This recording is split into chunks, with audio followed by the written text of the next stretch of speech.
Hello everyone, welcome to the Commexis cast, all the news you need to know from our inbox to yours. I'm Matthew McGroarty, the videographer and podcaster here at Commexis, and today I am joined by the lead strategist at Commexis, Philip Brooks. Good afternoon. So today we're talking about esports and marketing in general. We're going to be talking about the popularity of esports as entertainment, and also, some of the marketing potentials and some of the viewer rates and stuff like that we have seen with different types of esports tournaments, different types of esports programming, and things like that. So we're going to start off with the Overwatch League. For those of you who don't know, Overwatch is a very popular video game that's played on PCs, on consoles, stuff like that, and they've been growing their esports scene recently through this year. I've been following it pretty closely because I like the game and I like watching it. So they have announced a partnership. Blizzard has. They own Overwatch. They've announced a partnership with Disney, which will be bringing the league's competitions to the Disney, ESPN, and ABC family of networks. So they agreed to a multi-year deal that will allow the Overwatch League matches to be broadcast on ESPN, ESPN2, Disney XD, ABC, and all of their streaming services. That includes the playoffs that are currently occurring now, and the finals that are going to be happening next week, and then also all of next season. As somebody who's been watching them, they've had pretty consistent numbers on Twitch. That's where their current streaming agreement is, and where it will continue to be during this deal as well. They've had about 110,000 viewers on each stream, and for certain matches, as you would expect, if there's a hyped up match, there are more viewers during that time. So there's a quote from John Lasker, the ESPN VP of Digital Media Programming. He said, "We are turning the corner here in terms of our interest and engagement in the esports category. We've had an interest and have been watching pretty closely how the first year of the Overwatch League has been progressing, and we're really excited to be a part of this. Live airings and full replays will also be able to be broadcast on networks, but whether or not highlight packages and other stuff will be on ESPN digital platforms, we don't know yet." But I think that's a pretty cool thing. Yeah, I mean, they just debuted ESPN Plus, which is their streaming service, and so I feel like this is a necessary progenitor for that. It seems like an easy step in for that. I'm genuinely surprised ESPN took so long to jump into this, because I guess the other night I was watching, they had the cornhole championships being broadcast directly on ESPN, and all I could think was, that's riveting entertainment. Yeah, I mean, I would rather, it was amazing to me. Like, I had to look it up on my phone. I'm just like, really? This is a thing that people do for money? And they had $80,000 in prizes. I was like, are you serious? I wish I could play cornhole for $80,000. Oh my God. Yeah, so I mean, there's obviously a dearth of programming, that they need to fill. So, I was curious why they took so long to jump into it. But I guess with ABC and Disney as the parent companies, now they've got a lot more money to spend, because I know ESPN was financially having some strugglings, and they were laying lots of people off. So yeah, this isn't the first time that ESPN's ever done esports kind of entertainment. I remember when 10 years ago, when Halo and Call of Duty were the really big popular games, ESPN occasionally would air something. Disney XD has been, in particular, beginning to start airing more gaming-focused content. Disney XD is typically, when we talk about demos, somewhere between 10 and I would say probably 16-ish. I mean, it's one of those things where it's a Disney Channel, so I'm sure there are people who are older that watch it for the old Disney movies and stuff like that. But it's something like that. It was meant for, where Disney's meant typically for younger audiences. This was kind of like the young preteen, just hitting teenage kind of thing. So I think that's actually a very good fit for this. So I'm interested in seeing where this will go. I think it makes complete sense for ESPN and Disney and ABC to really take advantage of this. And I'm glad to see that the programming will still be on Twitch as well. That's where I like to watch it. So turning to more and other esports things. Turner Broadcast has Turner Sports. They also have a esports league called E-League. So they host a variety of games. I'm not going to get into a huge list of them. They've also been expanding them this year. So this information is from Sahil Patel on DigiDay. He had a great piece. Mallory Locklear is the one who reported on the Overwatch stuff. I will also have links to both of these in the description of the podcast. Patel reports that the E-League on TV had been averaging 250,000 viewers per telecast. And E-League, which is shown on TBS, has been able to draw new and younger viewers. To date, the E-League brought in 10 million new viewers who had not spent any time with the network in the month prior watching an E-League broadcast. And the median age for E-League programming at 10 p.m. on Friday nights on TBS is 4 years younger than other network programming that airs on other nights at the same time. So all of these figures are from Nielsen data, and some of them were provided by Turner Sports. In addition, there was the Boston Major Tournament final in January that hit a peak of 1.1 million viewers, and for a rough comparison, that's in line with what the World Cup broadcasters Fox Sports and Telemundo saw, with peak concurrent live streams over the past month. So to say the least, there's a lot of viewers. There's a lot of viewers that TBS has been able to capture and then maintain. And then we're also talking about younger viewers, which we've talked a lot about. Like every time we talk about esports, every time we talk about Twitch, typically, give or take, and stuff like that. Where a lot of what we're talking about is how, you know, you want to hit younger audiences. Some advertisers do, some brands do, and esports is definitely a way to do that. I mean, we've talked with educational clients and stuff like that about doing things like this. Excuse me. Well, I think, again, keep in mind the challenge is and you've said it yourself in our conversations in general, people your age generally don't watch television at all. So it's true. So to get that one coveted, you know, to be able to get that audience at all is a huge coup for them. And in full disclosure, I used to work for Turner. I worked for Turner for a couple of years, so I still have some friends over there. So I know when the upfronts were this year, they had a big push in that direction. I saw, you know, some of the shows that they were pushing, and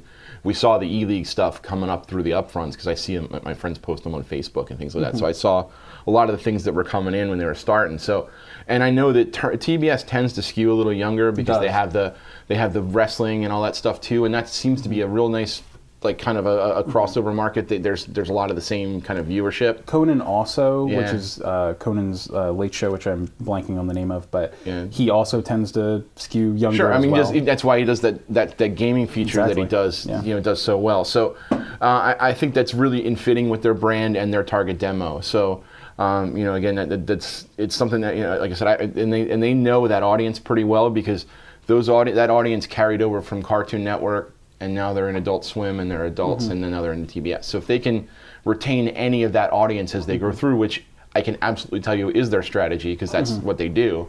You know, having worked there, you know, I can say that's absolutely in keeping with their brand. Yeah, and I think it makes a lot of sense. You know, you mentioned that a lot of people my age, I'm 22, for example, but even when I was younger, when I was in college, maybe towards the end of high school, you know, streaming existed, but it wasn't as popular as it was now. You know, I probably haven't watched TV in 5 years, traditional TV. You know, I've seen the news and stuff like that. I've worked in newsrooms, so of course I've watched traditional TV, but it's not a part of my day, right? So I think it's smart to not only obviously have those streaming services, you know, buckled down with this, but also there's no reason you can't be able to pull in some of the viewers that might be watching traditional TV, who might be a little older than me. You know, I know my brother probably watches traditional TV, and he's only 4 years older. I mean, it's weird because I grew up. I'm a lot young. I'm not older than Matt. I'm 44. So, but I mean, I remember being in college and running Cat5 cables through the ceiling in my dorm to play Counter-Strike with friends. So, I mean, you know, we grew up with a similar kind of aesthetic where we were, you know, and then people would be standing over your shoulder watching you play. So I get it. I understand how this becomes, you know, a spectator sport, so to speak. You know, another thing when I was younger was, you know, people were playing a lot of, you know, like the strategy games, like Starcraft and things like that. That was one of the first real large scale kind of esports on television, you know, televised stuff. So I can definitely see the audience for it. And, you know, I mean, you know, we all grew up, especially when there was like brothers and sisters. You had to watch your brother and sister play their game for a while before their character died or whatever. So, you know, I can definitely see why it fits in that audience. And, you know, really, the games are so great and they're so well balanced now, and there's such a large scale kind of thing. You know, I worked in MMOs for a long time where, you know, we had 1,000 people on a server, but you couldn't all interact once in a while. Now with Fortnite and stuff, we have up to 100 people on one map, and it's not, you know, there's no lag and things like that's amazing to me because the technology just wasn't there when we were doing that. So, you know, I can totally see how that's a fun, you know, perspective. I would love to be able to, you know, pick a character, like just watch, like zoom in on one person and watch them play, kind of thing, like you used to be able to do with, you know, we would play like not Halo, but some of the other kinds of like Doom and things like Unreal Tournament, that kind of stuff, where you could pick another character once you died and follow that guy around and stuff. So yeah, absolutely. Well, speaking of Fortnite, Phil, thank you for that great segue. You're welcome. So Inverse, who is owned by Amazon, that is Amazon's sort of streaming company and program company for that, they are going to begin having a Fortnite talk show on Twitch. So Fortnite has about 125 million players and generated, this is a big number, Phil, you're going to love this one, it generated $315 million in revenue. Guess how long that was, Philip? I'm going to go with a month. It was a month. So Fortnite, if you have younger kids who are teenagers or about to be teenagers, something like that, they're probably playing it, or they know somebody, or they're watching somebody. There's been countless news articles and stuff about it. Where Twitch broke, I think the record was originally like 250,000 viewers. Ninja, who's a very popular Twitch streamer for Fortnite, was playing with Drake, and they broke it. I think it was like 600,000 or something like that. So needless to say, Fortnite, very popular, very popular with younger audiences, has some older audience appeal as well. There's going to be a talk show being started by Inverse, which is, I think, particularly interesting. It's going to be happening twice a week for 2 hours each, and then it's going to be edited down to 15-minute clips that will then get posted on their site and YouTube. So this is just one more avenue I see. I've been seeing a lot of channels on Twitch. When we think of Twitch as a video game streaming services, which, it is, that's what it is. There's a lot of, obviously, watching people play these games, watching people who are very good, very talented for the most part, playing these games and doing very well, and that's, the appeal of it. But there has been some touches of, talk show-esque things, or for example, on some of these eSports broadcasts, obviously you come back to the desk the same way you would with any sport. So I just think this is really interesting, a different angle that you would normally not see. And I think, we're going to be talking about a Washington Post article more than likely sometime next week about how they're starting some Twitch stuff. I think it's just the ongoing evolution of Twitch as a platform, which is good for advertisers because obviously they have a very niche yet large market. But we're talking about, the evolution of what programs are inevitably going to go on there, and inevitably, there's going to be more things for people to watch than just this is a video game thing. Yeah, I think the key with this is that, you're going to experience growing pains with this model, and we've already seen it. Guys like PewDiePie and things like that. These people get popular because they're good at a game, not necessarily because they're decent or good people. And unlike a professional sports league now where they have handlers and people to coach them on what to say and not to say in public, you're going to wind up, I'm certain it's going to happen really soon. And I'm sure it's already happened to some extent in a lot of cases. We've seen, people get banned or whatever, or people made into social media pariahs for their views. But it's as these platforms continue to blow up, it's only going to get, the ripple effect will only make these that stuff expand, and you're going to see a lot more of these kinds of things come to earth and come to light. And I think that that's bound to come real soon. So yeah, I completely agree. And I think the one thing that kind of helps with that brand safety issue when we're talking about these talk shows, when we're talking about esports leagues and stuff like that, is for the most part, it's not a direct line to a lot of these players, which is both good for brand safety, but also, good for the player as well. Sometimes it's not always good to have that much attention and that many followers and stuff like that, in that sense.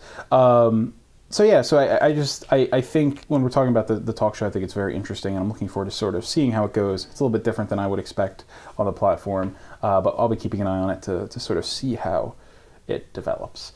So that's all for today's episode of the Commexis Cast. Check us out next time for more of the latest trending news. Thank you for tuning in, Philip. Thank you for joining me today. If you guys would like to listen to more of us, you can check us out on SoundCloud, iTunes Podcast Store, TuneIn, Stitcher, the Google Play Music Store, and the Google Podcast app. You can also watch us in full on Facebook, IGTV, and YouTube, and you can get nice little snippets in your social media feed by following us on Twitter, Instagram, and also on LinkedIn. Thank you, everybody, and have a great day.